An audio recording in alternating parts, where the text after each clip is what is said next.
Phil Mickelson has no tour, no club, no pathway back. At 55, the man with 6 major championships and a lifetime exemption at Augusta just ran out of places to play competitive golf.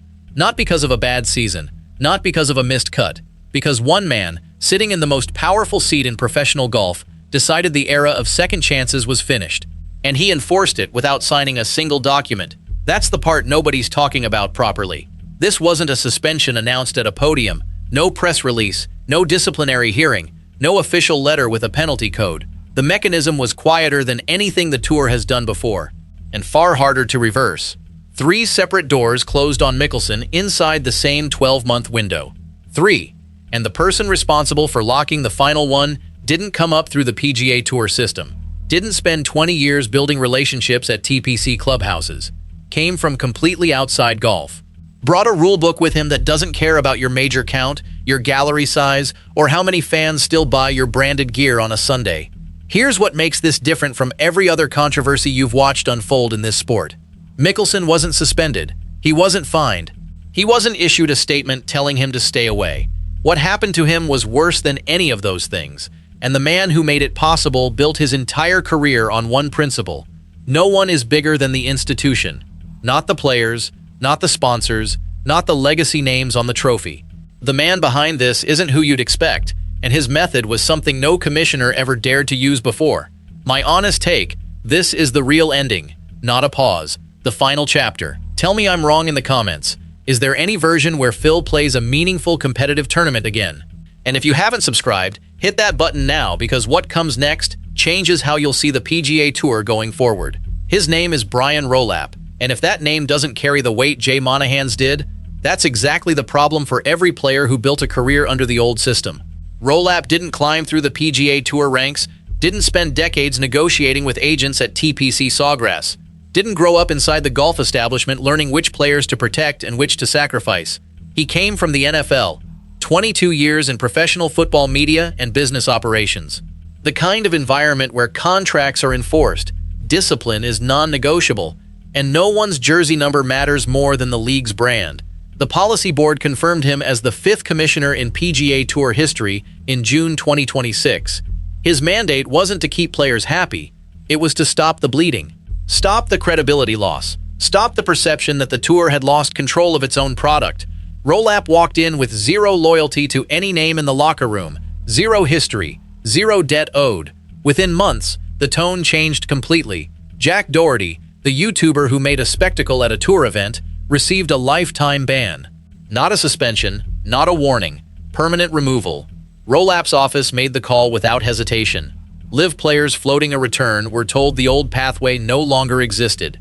1-year minimum suspensions, no guaranteed reinstatement, no handshake deals behind closed doors. The standard was simple. Rules apply to everyone, and legacy doesn't purchase an exception.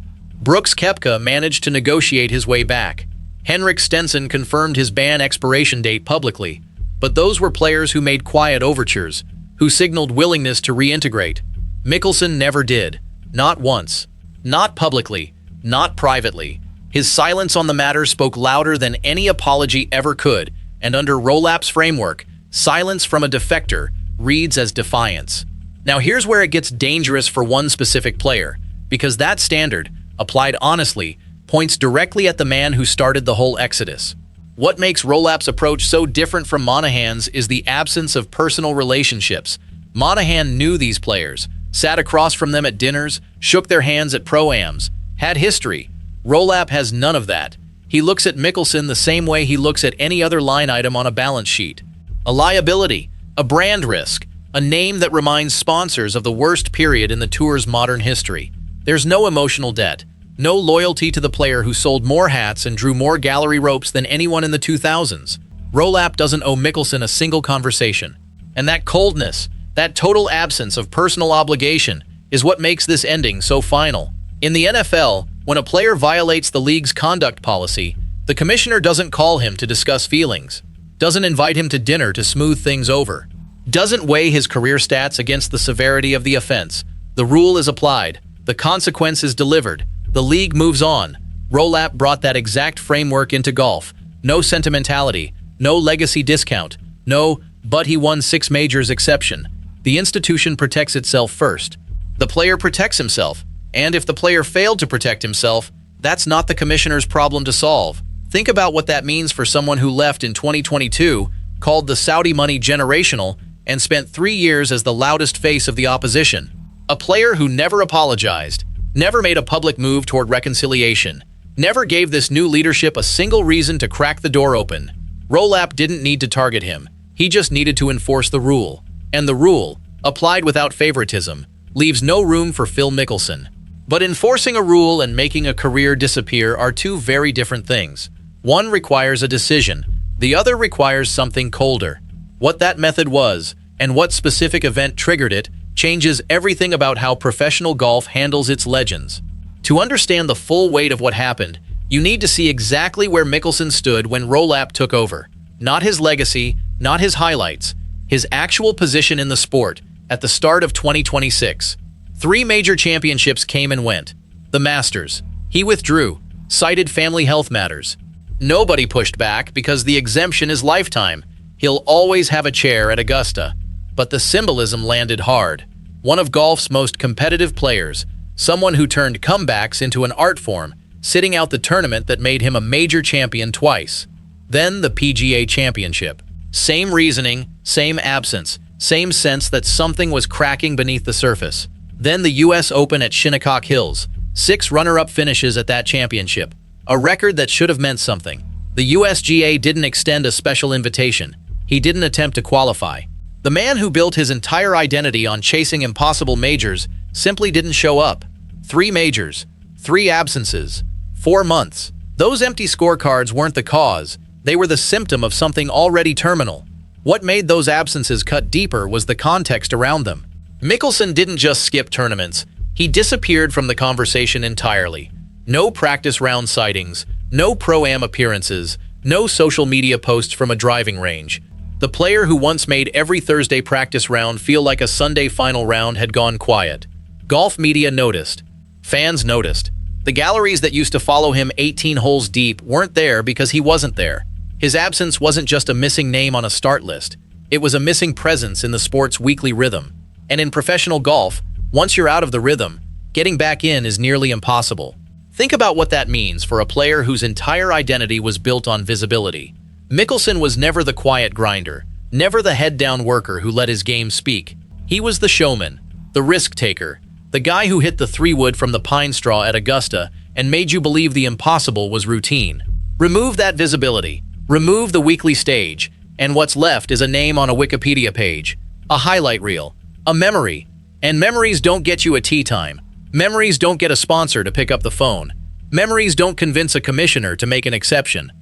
The timing matters because those withdrawals landed in the exact window when LIV Golf's funding situation moved from rumor to reality. The Saudi PIF, the money behind the entire league, informed LIV it was pulling its investment at the end of the 2026 season. Over $5 billion gone. CEO Scott O'Neill insisted publicly the season would continue at full throttle. Industry insiders were already using the word bankruptcy. Players started making quiet calls to the PGA Tour. Sponsors started looking at exit clauses. Broadcast partners got nervous. For most LIV players, this was bad news. For Mickelson specifically, it was catastrophic. He'd walked away from the PGA Tour. His 5-year exemption from the 2021 PGA Championship had expired.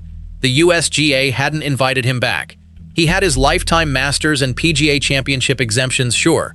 Those exemptions meant nothing if there was no competitive ecosystem left to use them in. Golf writer Alan Shipnuck said it plainly. If LIV dissolved, Mickelson would be a man without a country.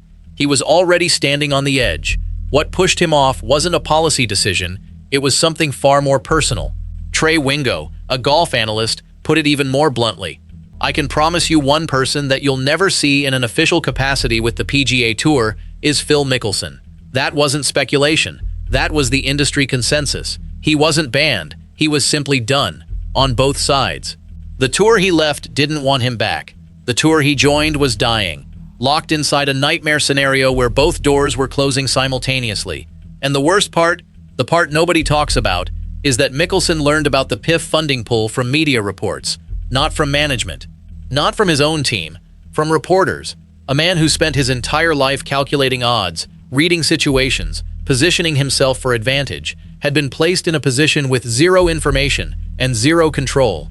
He was defending a sinking ship on air, while the crew never told him the hull was breached. For 3 years, he'd been the face of LIV Golf, defending it publicly, competing at the highest level, becoming the oldest major champion in history at Kiowa Island. All of that built on the assumption that the money would last, that the league would stabilize, that his gamble would pay off. None of it did, and the person who paid the highest price wasn't the league's CEO, it was the player who bet everything on it.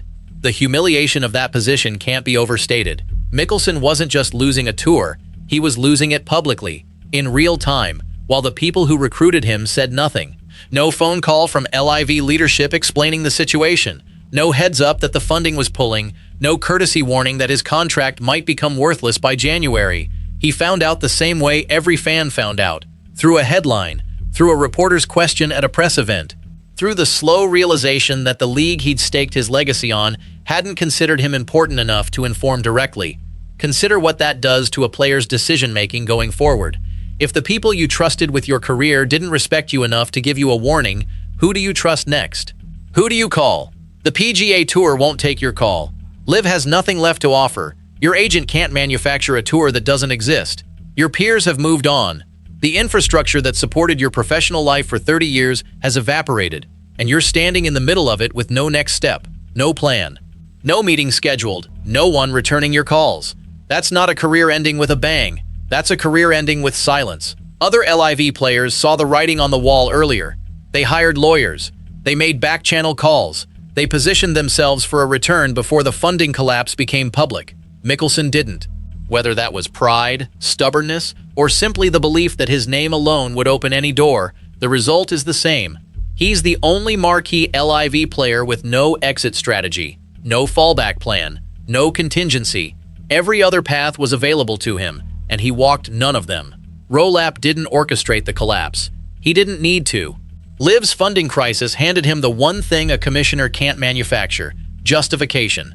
Not for a ruling, for silence, for choosing not to extend an invitation, for choosing not to open a conversation, for letting time do what no policy document could accomplish. Under Monahan, there might have been a quiet call, a back-channel negotiation, a path back built on mutual benefit. Under Rolap, there was nothing. No call came, no door opened. No one from the tour's office mentioned his name in a competitive context. The PGA Tour didn't reject his return publicly. They simply never addressed it. No statement saying he's unwelcome. No press conference where Rolap says his name. Just absence. The kind of absence that erases you faster than any punishment. Mickelson represented something Rolap's tour wanted to distance itself from. The face of the Saudi defection. The player who made the conscious choice to prioritize money over loyalty. Bringing him back would feel like capitulation, like admitting the tour couldn't retain its stars. So they didn't. They just let him fade. That silence is the weapon. Not a ban, not a suspension, just the permanent decision to never mention his name in a sentence about golf's future. But the tour's silence alone didn't end him. Something else happened in June 2026, something that had nothing to do with LIV, nothing to do with the PIF, nothing to do with tour politics. It happened at a private golf club in Rancho Santa Fe, near his San Diego hometown, a place where Mickelson had been a member for decades. Not a tournament venue, not a brand deal, home court. The one space in his life that had nothing to do with cameras, sponsors, or public pressure. The one place he thought was untouchable. A female club employee accused Mickelson of inappropriate, non-consensual physical contact before a round of golf. She reported it to supervisors. Club officials investigated. They confronted him mid-round and told him to leave the premises. His lawyer called it a misunderstanding, said he was tending to a family matter.